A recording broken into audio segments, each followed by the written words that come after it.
વિદ્યાર્થી મિત્રો, Chanakya school of સાયન્સમાં આપનું હાર્દિક સ્વાગત છે. હેલો ડિયર સ્ટુડન્ટ્સ, કેમ છો બધા? કેવી ચાલે છે preparation? Welcome to our channel physics કે ફંડામેન્ટલ ઓફ ફિઝિક્સ. આજે આપણે એક મહત્વનો ટોપિક ભણવા જઈ રહ્યા છીએ અને તેનું નામ છે આર્કિમિડીઝનો સિદ્ધાંત, એટલે કે આર્કિમિડીઝ પ્રિન્સિપલ. આર્કિમિડીઝનો પ્રિન્સિપલ ભણીએ એના પહેલાં હું અમુક એક્ઝામ્પલ્સ આપવા માંગુ છું અને એ એક્ઝામ્પલ પર આપણે થોડું વિચારવાનું છે અને પછી આપણે આર્કિમિડીઝ પ્રિન્સિપલ ભણશું તો એના પરથી એ એક્ઝામ્પલ્સ જે આપું છું એના તમને જવાબ મળશે. ઓકે, સૌથી પહેલું એક્ઝામ્પલ લઈએ. માનો કે તમારી પાસે કોઈ નાની ખીલી છે. ઓકે, શું છે? એક નાની ખીલી છે અને એ જે ખીલી છે એને માનો કે તમે શું કરો છો, પાણીમાં નાખી દો છો. તો પાણીમાં તમે એ ખીલી નાખશો તો ખીલી શું થઈ જશે? ડૂબાઈ જશે પાણીમાં, અને પાણીમાં ડૂબી જશે. પણ એની એ જ જગ્યાએ માનો કે બહુ જ મોટું જહાજ હોય ને દરિયામાં હોય તો એ ડૂબાડતું નથી. એની પાછળનું કારણ શું છે એ આપણે અહીંયા સમજવાનું છે.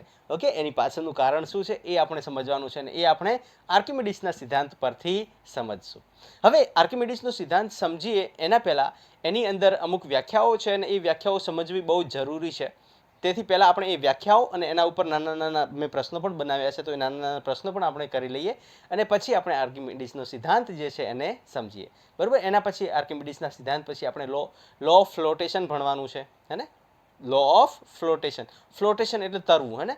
તો તરવા માટે કોઈ પણ પદાર્થ જે છે પાણીમાં તરે છે તો એની માટે કંઈક નિયમો છે કે કેમ પાણીમાં એ પદાર્થ તરે છે અને કયો પદાર્થ જે છે એ પાણીમાં ડૂબી જશે, કયો પદાર્થ જે છે એ તરશે અને કેવી રીતના તરે છે, એના કંઈક નિયમો છે અને એ નિયમો વિશે આપણે ભણવાનું છે. ઓકે, તો એ આગળનો ટોપિક છે, પણ અત્યારે આપણે માત્ર ને માત્ર આર્કિમિડીઝના સિદ્ધાંતને લગતા જે પોઈન્ટ્સ છે એ આપણે કવર કરવાના છે. તો નોટ અને પેન લઈ લો અને મારી સાથે સાથે હું જે અહીંયા કરાવું છું તમે નોટ ડાઉન કરતા જાઓ. ચલો તો સ્ટાર્ટ કરીએ આજનું આપણું lecture. Let's start our lecture. ચલો, સૌથી પહેલા આપણે વાત કરીએ કે ભાઈ ઉત્પ્લાવકતા કોને કહેવાય? ઉત્પ્લાવકતા કોને કહેવાય? ઉત્પ્લાવકતાને ઇંગ્લિશમાં આપણે બાયોન્સી અથવા થ્રસ્ટ પણ કહેતા હોઈએ છીએ. તો આનું એક એક્ઝામ્પલ આપીને હું સમજાવું. માનો કે તમારી પાસે કોઈ નાનો દડો છે અથવા કોઈ પ્લાસ્ટિકનો એવો કોઈ પદાર્થ છે. હવે એ જે પદાર્થ છે એ પદાર્થને તમે કોઈ પાત્ર છે જેમાં પાણી ભરેલું છે અને પાણી ભરેલા પાત્રમાં એ પદાર્થને તમે શું કરો છો? ડૂબાડો છો અથવા એની અંદર મૂકો છો. જ્યારે તમે એને ડૂબાડો છો અથવા એને ઉપરથી બળ આપીને એને ડૂબાડવાનો પ્રયત્ન કરો છો તો એક નીચેની તરફથી પ્રવાહી એટલે કે પ્રવાહી અથવા પાણી જે છે એના દ્વારા એક ઉપરની તરફ ધક્કો લાગે છે.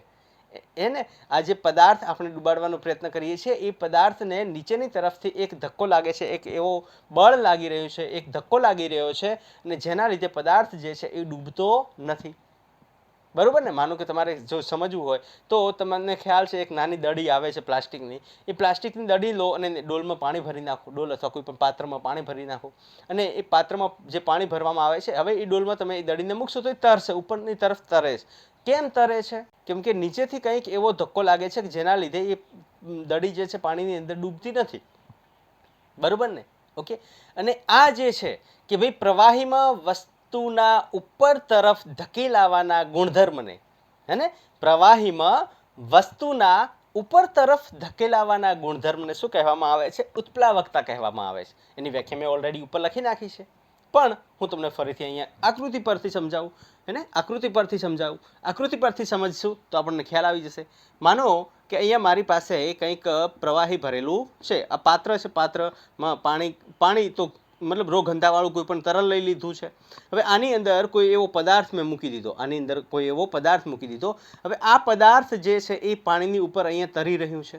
માનો કે અડધો પદાર્થનો જે ચોથો ભાગ છે એ પાણીની અંદર છે, બાકીનો ભાગ ઉપર છે, એવું માની લઈએ.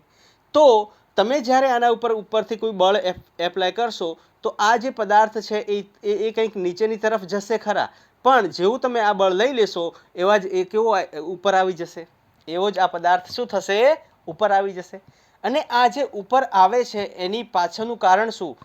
આ ઉપર આવે છે એ જે ગુણધર્મ છે, હે ને, પ્રવાહીમાં પદાર્થના ઉપર તરફ ધકેલાવાના, અહીંયા શું થાય છે? એના ઉપર એક ધક્કો લાગે છે અને એ ધક્કાના કારણે આ પદાર્થ પાછો ઉપર આવે છે. તમારે અનુભવ કરવો હોય તો દડીવાળો જે એક્સપેરિમેન્ટ છે એ મેં તમને કીધું કે દડી લેવાની, દડીને પાણીમાં ડૂબાડવાનો પ્રયત્ન કરવાનો. તમે માનો કે થોડુંક ડૂબાડશો તો તરત બહાર આવી જશે, વધારે ડૂબાડશો તો બહુ ફાસ્ટ બહાર આવશે, હે ને, બહાર આવશે અને ઉલટશે.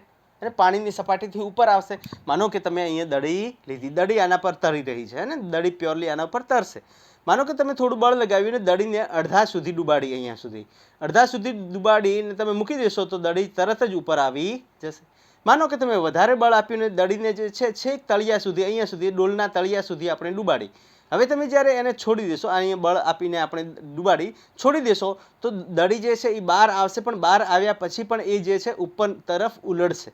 તો એની પાછળનું રીઝન શું? તો પ્રવાહી જે છે એક એવો ધક્કો મારી રહ્યું છે પદાર્થ પર, હે ને, જેના લીધે પદાર્થ ઉપરની તરફ ધકેલાય છે. અને આ જે છે આ ગુણધર્મને શું કહેવામાં આવે છે? ઉત્પ્લાવકતા કહેવામાં આવે છે. ઓકે, મેં ઓલરેડી વ્યાખ્યા લખાવી છે, તમે વ્યાખ્યા જોઈ લો કે ભાઈ પ્રવાહીમાં વસ્તુના ઉપર તરફ ધકેલાવાના ગુણધર્મને ઉત્પ્લાવકતા કહેવામાં આવે છે, અથવા એને આપણે બાયોન્સી અથવા અપથ્રસ્ટ પણ કહેવામાં આવે છે. કેમ અપથ્રસ્ટ કહેવામાં આવે છે એ હું તમને સમજાવું છું. ઓકે, એને હમણાં હું તમને સમજાવું છું, પણ એના પહેલાં આપણે સમજી લઈએ કે ભાઈ આ બાયોન્સી જે ગુણધર્મ છે એ શેના લીધે બને છે, ને કયું કારણ છે કે જેના લીધે આ બાયોન્સી એટલે કે ઉત્પ્લાવકતા જે ગુણધર્મ બને છે. ઓકે, અને એની પાછળનું કારણ શું છે? તો ઉત્પ્લાવકતા બળ. હવે આ ઉત્પ્લાવકતા બળ શું છે એને આપણે સમજી લઈએ. જો હું તમને અહીંયા ફરીથી ફિગર બનાવીને સમજાવું છું. માનો કે મારી પાસે કોઈ પાત્ર છે, માનો કે મારી પાસે શું છે? કોઈ પાત્ર છે, અને એ પાત્રની અંદર મેં ρ ઘનતાવાળું પ્રવાહી લીધું છે.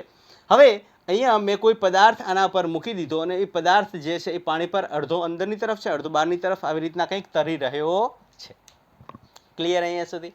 અચ્છા, હવે તમે જુઓ કે આપણને ખ્યાલ છે કે આ જગ્યા પર દબાણ કેટલું હશે? તો વાતાવરણીય દબાણના બરાબર, હે ને, સપાટી છે, સપાટી ઉપર વાતાવરણીય દબાણ.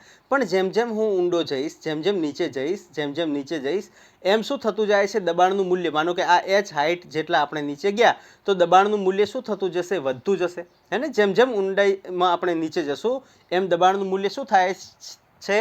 વધતું જાય છે. કેમ વધતું જાય છે? આપણી પાસે ફોર્મ્યુલા P = P0 + ρgh, અને ઘનતા અને g તો કોન્સ્ટન્ટ છે, P0 પણ શું છે? અચળ છે. હાઇટ વધશે તો દબાણ શું થઈ જશે? વધી જશે. બરોબર કે નહીં? હવે જેમ જેમ પાણીની અંદર ઊંડા જઈએ એમ દબાણ વધે તો દબાણ બળ પણ વધતું જશે ને. અહીંયા તમે જુઓ, માનો કે આ જગ્યા પર તમે પહોંચી ગયા, આ જગ્યા પર, હે ને, h ઊંડાઈ સુધી પહોંચી ગયા, તો આ જગ્યા પર ઉપરની તરફ એક બળ લાગે છે, ને એ બળ કયું? તો કે ભાઈ દબાણ બળ. ને દબાણ બળ કોના બરાબર? તો કે F = PA ના બરાબર લાગશે ઉપરની તરફ. બરોબર ને? માનો કે આ જગ્યા પર દબાણ P હોય તો ઉપરની તરફ લાગતું બળ જે છે એ કેટલું લાગશે? F = PA ના બરાબર લાગે છે. હવે આ દબાણ જે છે, આ જે દબાણ બળ છે, આ બળ દ્વારા પદાર્થને આપણે, માનો કે તમે પદાર્થને આવી રીતના નીચેની તરફ ડૂબાડો, અહીંયા સુધી ડૂબાડ્યો તમે, ઓકે, અને એ સીધો ઉપરની તરફ આવી જાય છે, અને એ ઉપર આવે છે. એની પાછળનું કારણ કયું છે? તો એના ઉપર ઉત્પ્લાવક બળ લાગે છે, ને જેના લીધે પદાર્થ જે છે ઉપરની તરફ આવી જાય છે.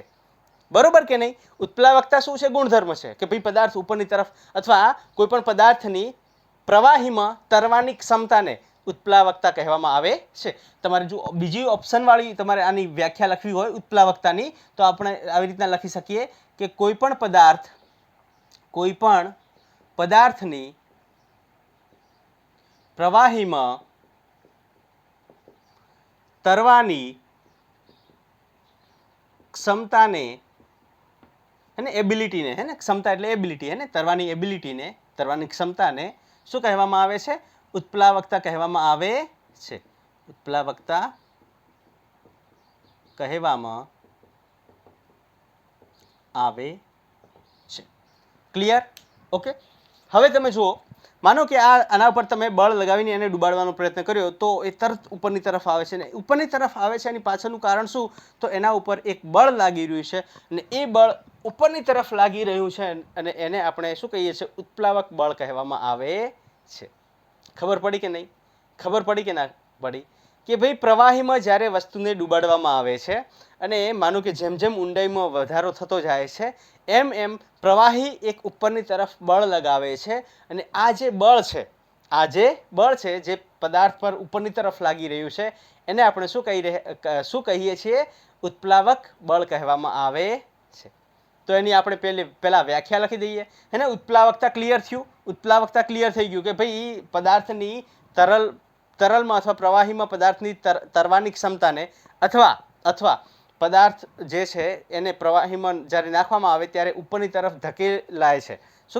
શું થાય છે અહીંયા? એ ઉપરની તરફ ધકેલાય છે. અને આ જે ઉપર તરફ ધકેલાવાનો ગુણધર્મ છે એને આપણે ઉત્પ્લાવકતા કહીએ છીએ. અથવા પદાર્થની તરલમાં તરવાની ક્ષમતાને આપણે શું કહીએ છીએ? ઉત્પ્લાવકતા કહીએ છીએ અથવા બાયોન્સી કહીએ છીએ. પણ ઉત્પ્લાવકતા બળ કયું થશે? તો જેમ જેમ આપણે ઊંડા જતા જશું એમ એક બળ જે ઉપરની તરફ લાગતું હશે. ને એ કયું બળ? તો કે ભાઈ દબાણ બળ લાગે છે. અને એ જે દબાણ બળના લીધે એ પદાર્થ ઉપરની તરફ ધકેલાય છે અને એને આપણે શું કહીએ છીએ? ઉત્પ્લાવક બળ કહીએ છીએ. એને શું કહેવામાં આવે છે? ઉત્પ્લાવક બળ. એનું હું ડેરિવેશન કરાવવાનું છું, આખું સૂત્ર આપણી પાસે છે ને સૂત્રનું ડેરિવેશન કરાવવાનું છું. પણ તમે ઉત્પ્લાવક બળ શું છે એની વ્યાખ્યા આપણે પહેલા સમજી લઈએ. તો એની વ્યાખ્યા જો તમારે મતલબ લખવી હોય તો આવી રીતના લખી શકાય કે જેમ જેમ આપણે પ્રવાહીમાં ઊંડા ગયા તો દબાણનું મૂલ્ય વધતું ગયું, અને દબાણનું મૂલ્ય વધતું જાય તો દબાણ દ્વારા લાગતું બળ, દબાણ બળનું મૂલ્ય પણ વધતું જાય છે. એટલે પદાર્થ જ્યારે જેમ જેમ ઊંડો જાય છે તો એના પર વિરુદ્ધ દિશામાં ઉપરની તરફ કયું લાગે છે? એક બળ લાગે છે, જેને ઉર્ધ્વ દિશામાં એક બળ લાગે છે. અને આ જે બળ લાગે છે એને શું કહેવામાં આવે છે? ઉત્પ્લાવક બળ કહેવામાં આવે છે. તો વ્યાખ્યા જો લખવાની હોય તો આપણે એવી રીતના લખી શકીએ કે ભાઈ પ્રવાહીમાં મૂકવામાં આવતી કોઈ પણ વસ્તુ પર ઉર્ધ્વ દિશામાં લાગતા બળને શું કહેવામાં આવે છે? અપથ્રસ્ટ અથવા આપણે કહી શકીએ કે ઉત્પ્લાવક બળ કહેવામાં આવે છે. હવે અહીંયા આ જે બળ લાગે છે એ આપણું પરિણામી બળ હશે. કઈ રીતના પરિણામી બળ છે એ પણ હું સમજાવું છું, પણ પહેલા વ્યાખ્યા આપણે લખી દઈએ. ઓકે, તો આપણે લખી શકીએ વ્યાખ્યા કોની? ઉત્પ્લાવક બળની. આપણે વ્યાખ્યા કોની લખવાની છે? ઉત્પ્લાવક બળની. ભાઈ ઉત્પ્લાવકતા તો આપણને ખ્યાલ આવી ગયો, બરોબર ને? ઉત્પ્લાવકતા આપણને ખબર પડી ગઈ. પણ ઉત્પ્લાવક બળ શું છે એ આપણે જો સમજવું હોય તો એની વ્યાખ્યા લખવી પડશે. અને વ્યાખ્યા શું કહે છે કે ભાઈ પ્રવાહીમાં મૂકવામાં આવતા ઉત્પ્લાવક બળ અથવા બાયોન્ટ ફોર્સ કહેવામાં આવે છે. એને આપણે ઘણી જગ્યાએ તમે જોશો તો અપથ્રસ્ટ પણ કહેવામાં આવે છે. એને બીજું શું કહેવામાં આવે છે? અપથ્રસ્ટ પણ કહેવામાં આવે છે. અપથ્રસ્ટ એટલે શું? થ્રસ્ટ આપણે ભણી ચૂક્યા હે ને? થ્રસ્ટ શું છે ભાઈ? થ્રસ્ટ શું હતું? થ્રસ્ટ જે છે એ લંબ બળ છે, ઉપરની તરફ લાગતું લંબ બળ. કયું બળ? ઉપરની તરફ લાગતું લંબ બળ જે છે, ઉપરની તરફ લાગતું. આ સપાટી પર એક લંબ બળ લાગે છે, આ ઉપરની તરફ લાગતું લંબ બળ જે છે અપથ્રસ્ટ, એને આપણે ઉત્પ્લાવક બળ કહીએ છીએ. ક્લિયર કે નહીં? ઓકે, બાયોન્ટ ફોર્સ અથવા ઉત્પ્લાવક બળ અથવા અપથ્રસ્ટ કહેવામાં આવે છે. ક્લિયર? ઓકે, ચલો તો જલ્દીથી લખી નાખો. અને એના પછી એનું જે ફોર્મ્યુલા છે ઉત્પ્લાવક બળનું ફોર્મ્યુલા છે U = V ρ G આપણને મળે છે, બરોબર ને? આનું ફોર્મ્યુલા જે છે એ શું છે? U એટલે ઉત્પ્લાવક બળ. U = શું મળે છે? V ρ G. હવે V શું છે એને આપણે સમજીએ, ρ શું છે એને આપણે સમજીએ, અને G શું છે એને આપણે સમજીએ. V જે છે આ V શું છે? કદ. પણ કોનું કદ? જે પદાર્થ એની અંદર મૂકવામાં આવ્યો છે એનું કદ, બરોબર ને? તો આપણે લખીએ કે ડુબાડવામાં આવતા પદાર્થનું અથવા તરલ પર મૂકવામાં આવતા પદાર્થનું કદ, બરોબર ને? આ કોનું કદ છે? પ્રવાહીનું કદ નથી, પદાર્થનું કદ. કોનું કદ? પદાર્થનું કદ, બરોબર? કયા પદાર્થનું? ડુબાડવામાં આવતા પદાર્થનું કદ. હવે ઘનતા જે છે એ કોની ઘનતા? તો કે ભાઈ પ્રવાહીની ઘનતા થશે, બરોબર? પછી G જે છે એ શું છે આપણી પાસે? ગુરુત્વ પ્રવેગ. ઓકે, ગુરુત્વ પ્રવેગ. ઓકે, આ જે ઇક્વેશન મળે છે એ શેનું ઇક્વેશન છે? ઉત્પ્લાવક બળનું છે. ને આ ઇક્વેશન કઈ રીતના આવ્યું એને આપણે સમજી લઈએ. એના પહેલા તમે આટલું લખી નાખો. આ ઇક્વેશન કઈ રીતના આવે છે એનું આપણે ડેરિવેશન કરી લઈએ. એના પહેલા તમે આટલું લખી નાખો. લખાઈ ગયું? ચલો તો હું ઇરેઝ કરું છું. ઓકે, ચલો તો હવે વાત કરી લઈએ આપણે ઉત્પ્લાવક બળનું જે સૂત્ર મળ્યું છે એ સૂત્ર જે મળ્યું છે આપણને એ કેવી રીતના મળે છે. ઓકે, આપણે સૌથી પહેલાં એક કામ કરીએ, એક પાત્ર લઈ લઈએ, એક પાત્ર લઈ લઈએ અને આ જે પાત્ર છે એ પાત્રની અંદર આપણે પાણી માનો કે ભરી કોઈ પણ પ્રવાહી ભરી દીધું. માનો કે આપણે આની અંદર જે રો ઘનતા ધરાવતો એક પ્રવાહી ભરી લીધું છે. અહીંયા શું કર્યું આપણે? રો ઘનતા ધરાવતું એક પ્રવાહી ભરી લીધું. હવે આની અંદર એ આડછેદ ક્ષેત્રફળ અને એચ ઊંચાઈ ધરાવતા નળાકાર આકારના કોઈ પદાર્થને આપણે ડૂબાડ્યો છે, આવી રીતના કંઈક મૂકી દીધો છે, બરોબર ને? આવી રીતના કંઈક તરી રહ્યો છે. ક્લિયર અહીંયા સુધી? હવે વાત કરીએ આગળની. આ જે નળાકાર છે એના પર કયા કયા બળો લાગતા હશે? આ બાજુથી પણ કંઈક દબાણ બળ લાગતું હશે, આ બાજુથી પણ કંઈક દબાણ બળ લાગતું હશે અને એટલું ને એટલું આ બાજુથી બળ લાગતું હશે. એટલે કે સમક્ષિતિજના બળો જે છે એનું મૂલ્ય અહીંયા કેવું થશે? શૂન્ય થશે. કેમ કે આ જગ્યા પર અને આ બંને બિંદુઓ કેવા? સમક્ષિતિજ. અને સમક્ષિતિજમાં દબાણ, જો અહીંયા પ્રવાહી સેમ છે હે ને, પ્રવાહી સમાન હોવાના કારણે સમક્ષિતિજમાં દબાણનું મૂલ્ય કેવું થશે? સરખું થશે. એટલે કે આ બાજુથી લાગતું દબાણ અને પેલી બાજુથી લાગતું દબાણ બંનેના મૂલ્ય સરખા હશે તો દબાણ બળ પણ કેવા થશે? સરખા થશે. તેઓ આ સામસામે એકબીજાની અસરને નાબૂદ કરી નાખશે. એટલે કે સમક્ષિતિજમાં લાગતા બળોનું મૂલ્ય જે છે, પરિણામી બળ જે છે એ કેવું થઈ જશે? શૂન્ય થશે. પણ ઉર્ધ્વ દિશામાં કંઈક પરિણામી બળ લાગતું હશે. કેમ ઉર્ધ્વ દિશામાં લાગતું હશે? કેમ કે માનો કે આ જે છે આ સપાટી આપણી પહેલી સપાટી, આનું આડછેદ ક્ષેત્રફળ એ, આની ઊંડાઈ અથવા ઊંચાઈ જે છે એ આપણને આપી દીધી છે એચ, બરોબર ને? આની ઊંડાઈ અથવા ઊંચાઈ જે છે આપણને કેટલી આપી દીધી છે? એચ, બરોબર? આ જગ્યા પર આ પાણીની અંદર છે, બરોબર ને? આ પાણીની અંદર છે, નળાકાર આખે આખું આપણે પાણીની અંદર ધાર્યું છે. તો અહીંયા કંઈક દબાણ બળ લાગતું હશે, એને આપણે એફ નામ આપી દઈએ અથવા F1 નામ આપી દઈએ. ને એ કેટલું થશે? તો P1 ગુણ્યા એ, બરોબર કે નહીં? અહીંયા F1 જે દબાણ બળ લાગે છે એ કોના બરાબર થશે? તો P1 એ જેટલું થશે, બરોબર? આ મેં એક્ઝેક્ટ સપાટી પર નથી લીધું. જો સપાટી પર લીધું હોત તો F1 એટલે કે આ દબાણ જે છે કોના બરાબર થઈ જાય? દબાણ બળ જે છે એ કોના બરાબર થઈ જશે? તો કે ભાઈ વાતાવરણીય દબાણ બળના બરાબર થઈ જશે. પણ મેં થોડું સપાટીની અંદર રાખ્યું છે, બરોબર? અને એનાથી નીચે એચ હાઈટ આપણે ગયા એટલે આ બીજું બિંદુ એટલે કે આપણે બીજી સપાટી લીધી અને આ સપાટી પર જે પ્રવાહી છે આ પ્રવાહી દ્વારા શું લાગે છે? દબાણ બળ લાગે છે. અને એ દબાણ બળ F2 લાગે છે ને F2 કોના બરાબર થશે? તો કે ભાઈ P2 એના બરાબર થશે. આ પણ દબાણ બળ. ક્લિયર કે નહીં? હવે આપણને ખ્યાલ છે કે જેમ જેમ ઊંડાઈમાં આપણે આગળ જતા જશું એમ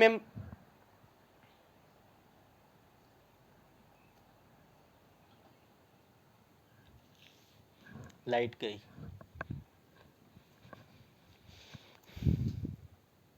દેખાય છે? દેખાશે, વાંધો નહીં. ચલો કન્ટિન્યુ રાખીએ. લાઈટ આવશે તો, નહીં આવે તો કંઈ વાંધો નહીં. ચલો ભાઈ, તો F1 F2 આપણને અહીંયાથી લાગતું દબાણ. હવે જુઓ તમે કે આ જગ્યા પર દબાણનું મૂલ્ય કેવું હશે? ઓછું હશે. મેં હમણાં સમજાવ્યું કે જેમ જેમ ઊંડા જશું એમ દબાણનું મૂલ્ય વધતું જશે. દબાણનું મૂલ્ય વધશે તો દબાણ બળ પણ વધતું જશે. તો અહીંયા દબાણ બળનું મૂલ્ય ઓછું હશે, અહીંયા દબાણ બળનું મૂલ્ય વધારે હશે. અને આ મૂલ્ય વધારે હોવાના કારણે ઉર્ધ્વ દિશામાં કંઈક પરિણામી બળ લાગતું હશે ને કેટલું લાગે છે એને આપણે સમજવાનું છે. તો અહીંયા સ્ટેપ બાય સ્ટેપ લખાવી દઉં છું. ઓકે, આપણે શું કરશું? આ જે ફિગર છે મેં તમને સમજાવી એ ફિગરનું હું અહીંયા લખી દઉં છું. ધારો કે એ આડછેદ, બરોબર? અહીંયા શું કીધું છે કે ભાઈ જે મેં તમને સમજાવ્યું એ અહીંયા મેં લખી નાખ્યું છે કે ધારો કે એ આડછેદ ક્ષેત્રફળ અને એચ ઊંચાઈ ધરાવતા નળાકાર પદાર્થને રો ઘનતા ધરાવતા પ્રવાહીમાં ડુબાડવામાં આવે છે. હવે આ પ્રવાહીમાં આપણે ડુબાડી દીધું તો તેના પર કંઈક દબાણ બળ લાગતા હશે અને એ દબાણ બળ સમક્ષિતિજવાળા દબાણ બળ જે લાગે છે એ કેવા થઈ જશે? શૂન્ય થઈ જશે, બરોબર ને? તો એ પણ આપણે લખી દઈએ. અહીંયા આપણે એવી રીતના પણ લખી દઈએ કે નળાકાર પર સમક્ષિતિજમાં લાગતા પરિણામી બળો નું મૂલ્ય શૂન્ય થશે, બરોબર ને? કેમ શૂન્ય થશે મેં તમને સમજાવ્યું કે ભાઈ અહીંયાથી જેટલું બળ લાગે છે પરિણામી, જો તમે સિમ્પલ સમજો કે એક સમક્ષિતિજ પર રહેલા બે બિંદુ, પાણી જે છે, પ્રવાહી જે છે, એ પ્રવાહીમાં માનો કે એક આ બિંદુ લીધું ને એક આ બિંદુ લીધું, આ જગ્યાએ આની ઊંડાઈ h, આની જગ્યાએ આ ઊંડાઈ h, બરોબર. તો અહીંયા લાગતું દબાણ બળ P નોટ, અહીંયા લાગતું દબાણ બળ P નોટ. આ તો વાતાવરણીય સપાટી પર તો વાતાવરણીય દબાણ લાગે છે. h ઊંડાઈ, ચલો આને થોડી ઊંડાઈ વધારી દઈએ જેથી કરીને તમને દેખાય. મેં આ ઊંડાઈ લીધી ને એક આ ઊંડાઈ લીધી, બરોબર કે નહીં? ઓકે, આ ઊંડાઈ કેટલી? તો કે ભાઈ h ઊંડાઈ પર બે બિંદુઓ લીધા. એટલે કે આ સપાટી, ઉપરની સપાટીથી મેં સરખી ઊંડાઈએ બે બિંદુઓ લીધા. એટલે આ બે બિંદુઓ કેવા થશે? સમક્ષિતિજ થશે. સમક્ષિતિજ બે બિંદુઓ લીધા. હવે આ જગ્યા પરનું દબાણ કેટલું થશે? તો P = P naught plus rho g h. અહીંયા જે પ્રવાહી છે એ રો ઘનતા ધરાવે છે ને, જીનું મૂલ્ય તો સરખું રહેવાનું. h અહીંયા એનું h જ છે. અને આ જગ્યા પરનું દબાણ કેટલું થશે? તો P = P naught plus rho g h. હવે તમે જુઓ, h બંનેમાં સરખી છે, હાઇટ સરખી હોય તો બંને સમક્ષિતિજ પર રહેલા બિંદુઓ પરનું દબાણ કેવું થશે? સરખું થશે. ઓલરેડી મેં આગળ કરાવેલું છે, બરોબર કે નહીં? સમક્ષિતિજમાં થતું દબાણનું મૂલ્ય કેવું થશે? અહીંયા સરખું થશે. એટલે કે અહીંયા આ જગ્યા પર બિંદુ લઈ લઈએ અને આ જગ્યા પર બિંદુ લઈ લઈએ, બંને બાજુ લાગતું દબાણનું મૂલ્ય કેવું? આ જગ્યા પર ને આ જગ્યા પર દબાણનું મૂલ્ય સરખું. દબાણનું મૂલ્ય સરખું તો એના દ્વારા લાગતું દબાણ બળ જે છે એનું મૂલ્ય પણ કેવું થશે? સરખું થશે, બરોબર કે નહીં? એવી રીતના અહીંયા દરેક જગ્યાએ, મતલબ સમક્ષિતિજ પર રહેલા, એટલે કે અહીંયા સમક્ષિતિજમાં આ લાગતા પરિણામી બળોનું મૂલ્ય કેવું થશે? શૂન્ય થશે.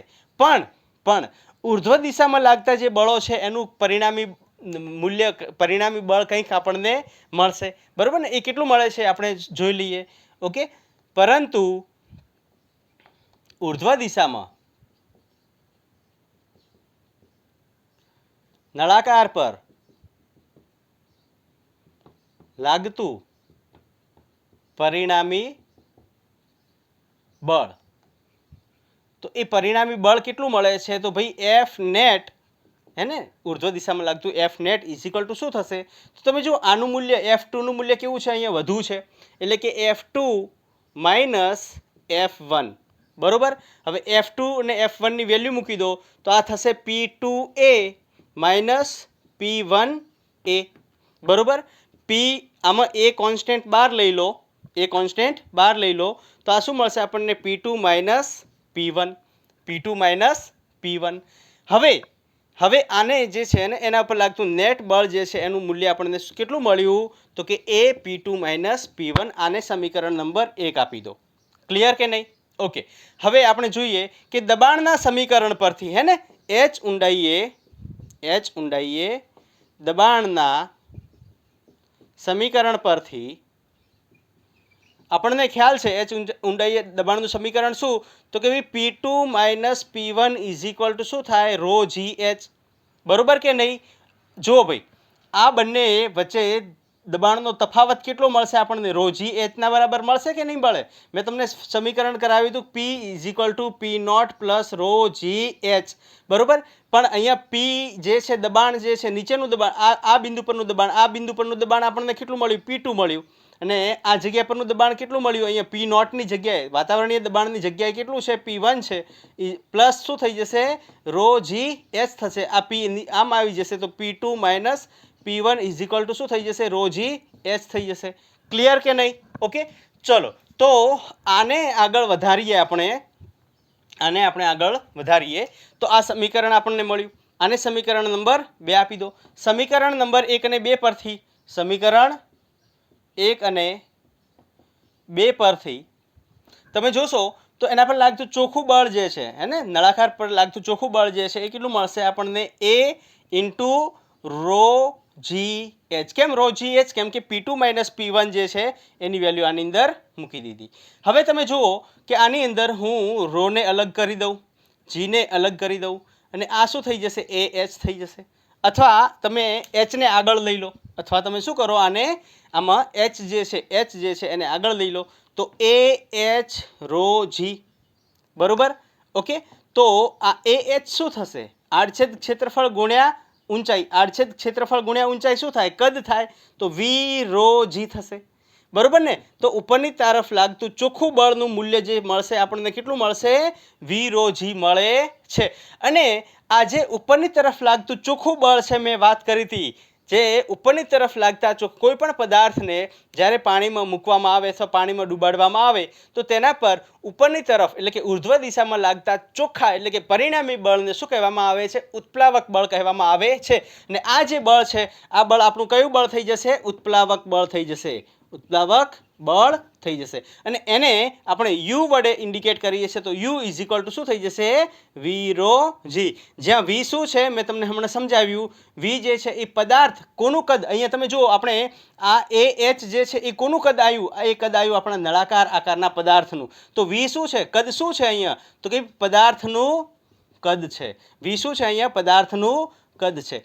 રો શું છે? તો કે ભાઈ પ્રવાહીની ઘનતા. એ શું છે? પ્રવાહીની ઘનતા. આ યાદ રાખજો ભાઈ, આ વસ્તુ યાદ રાખજો, બહુ ઇમ્પોર્ટન્ટ છે. જી શું છે? ગુરુત્વ પ્રવેગ. એમાં મારે કંઈ લખવાની જરૂર નથી. ક્લિયર? ખ્યાલ આવી ગયો કે નહીં? ઓકે, તો આ મળશે. આને આપણે શું કહીએ છીએ? ઉત્પ્લાવક બળ કહીએ છીએ. ક્લિયર? જલ્દીથી લખી નાખો. એના ઉપર મસ્ત પ્રશ્ન મારે કરાવવો છે. એક પ્રશ્ન કરી ને પછી હવે જો લાઇટ આવે તો ઠીક, ના આવે તો પછી મારે આજે લેક્ચર ક્લોઝ કરવું પડશે. ઓલરેડી બહુ ગરમી છે, અંદર ફેન બી ચાલુ નથી, લાઇટ નથી, ફેન ક્યાંથી હોય?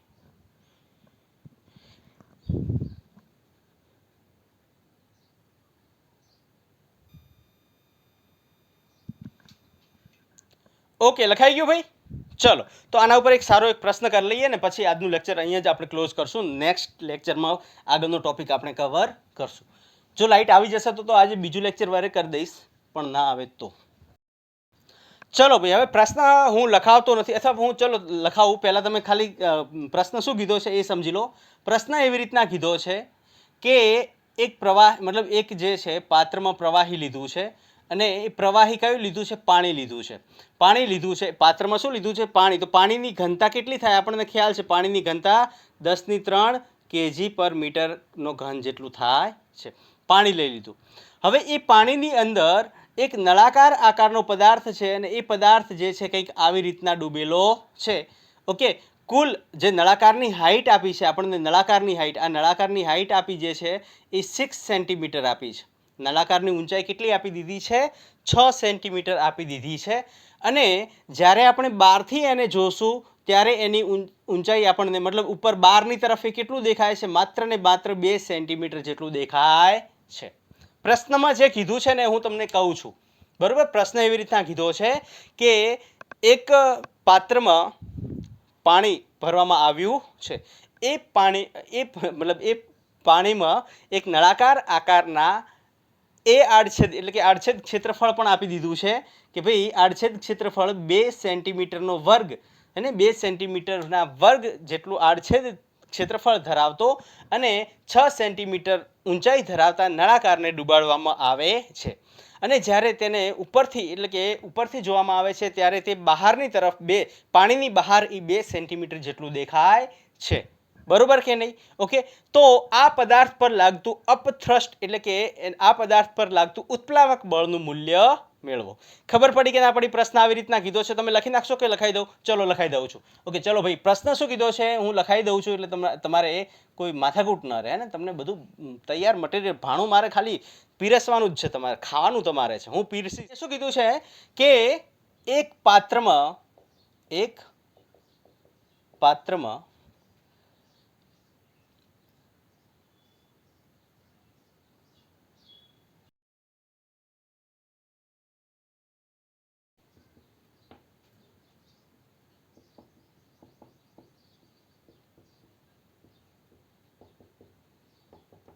ચલો ભાઈ, પ્રશ્ન જે કીધો છે એને મેં લખી નાખ્યો છે. તમે જોઈ શકો છો કે ભાઈ એક પાત્રમાં પાણી ભરવામાં આવે છે અને તેમાં 2 સેન્ટીમીટર વર્ગ આડછેદ ક્ષેત્રફળ અને 6 સેન્ટીમીટર ઊંચાઈ ધરાવતા નળાકારને ડૂબાડવામાં આવે છે. જો તે નળાકારની સપાટીથી 2 સેન્ટીમીટર બહાર રહેતું હોય, હે ને, જો તે નળાકાર પાણીની સપાટીથી 2 સેન્ટીમીટર બહાર રહેતું હોય તો તેના પર લાગતું ઉત્પ્લાવક બળનું મૂલ્ય શોધવાની વાત કરી છે. અચ્છા, અહીંયા આપેલી વિગત પહેલાં લખી દઈએ. હે ને, પહેલાં શું કરવાનું? આપણે હંમેશા કોઈ પણ દાખલો તમે ગણતા હો તો પહેલાં આપેલી વિગત લખી દેવી. બરોબર ને? આપેલી વિગત શું છે જે આપણને ખ્યાલ આવશે એટલે આપણને કોઈ પણ પ્રશ્ન સોલ્વ કરી શકશું. સૌથી પહેલાં આપણે વાત કરીએ ભાઈ આપેલી વિગતમાં શું આડછેદ ક્ષેત્રફળ આપી દીધું છે અને નળાકારનું આડછેદ ક્ષેત્રફળ આપી દીધું છે અને એ આપણને કેટલું આપ્યું છે તો કે ભાઈ 2 સેન્ટીમીટરનો વર્ગ આપ્યું છે. એના પછી એની ઊંચાઈ, નળાકારની ઊંચાઈ આપી દીધી છે. નળાકારની તમે આવી રીતના બે ટપકા ન કરતા, હે ને? શું કીધું છે? ઊંચાઈ.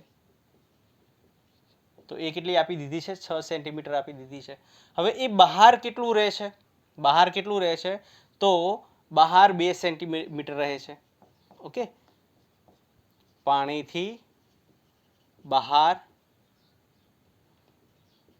રહેતું નળાકાર એ કેટલું આપ્યું? 2 સેન્ટીમીટર આપી દીધું છે.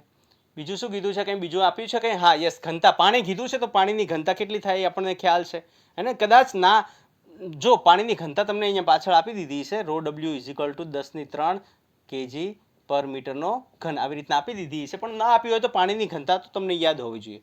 પાણીની ઘનતા કેટલી થશે? 10³ kg પર મીટરનો ઘન. ક્લિયર કે નહીં? આ બધી વેલ્યુ આપી દીધી છે. હવે તમારે શું શોધવાનું છે? શોધવાનું શું છે ભાઈ? ઉત્પ્લાવક બળ શોધવાનું છે. અને એનું ફોર્મ્યુલા શું થાય છે? તો કે ભાઈ V ρ G. ઓકે, હવે તમે જુઓ, આ જે કદ છે ને, એ કદ આપણે કયું લેવાનું છે? તો કે જેટલો ભાગ પાણીમાં ડૂબાયેલો છે એટલા ભાગનું કદ લેવાનું છે. કેટલા ભાગનું કદ લેવાનું છે? જેટલો ભાગ પાણીમાં ડૂબાયેલો છે એટલા ભાગનું કદ લેવાનું છે. તો પાણીમાં ડૂબાયેલો ભાગ જે છે એ આટલો ભાગ થશે, આટલો ભાગ પાણીમાં ડૂબાયેલો. જો આખે આખું 6 હોય, આ 2 હોય, તો આ કેટલું થશે? 4 સેન્ટીમીટર થશે. હવે કદ આપણને મળી જશે કે નહીં મળે? ઓકે, ચલો ભાઈ, આ સેન્ટીમીટરમાં જે જવાબ આપ્યા છે મીટરમાં લઈ લઈએ, અને સેન્ટીમીટર વાળા મીટરમાં કરી દઈએ. તો આ થશે 2 × 10⁻⁴ મીટરનો વર્ગ થશે. આ થશે 6 × 10⁻² મીટર થશે. આ 2 × 10⁻² મીટર થશે. બરોબર કે નહીં? આ તો મીટરમાં આપ્યું જ છે.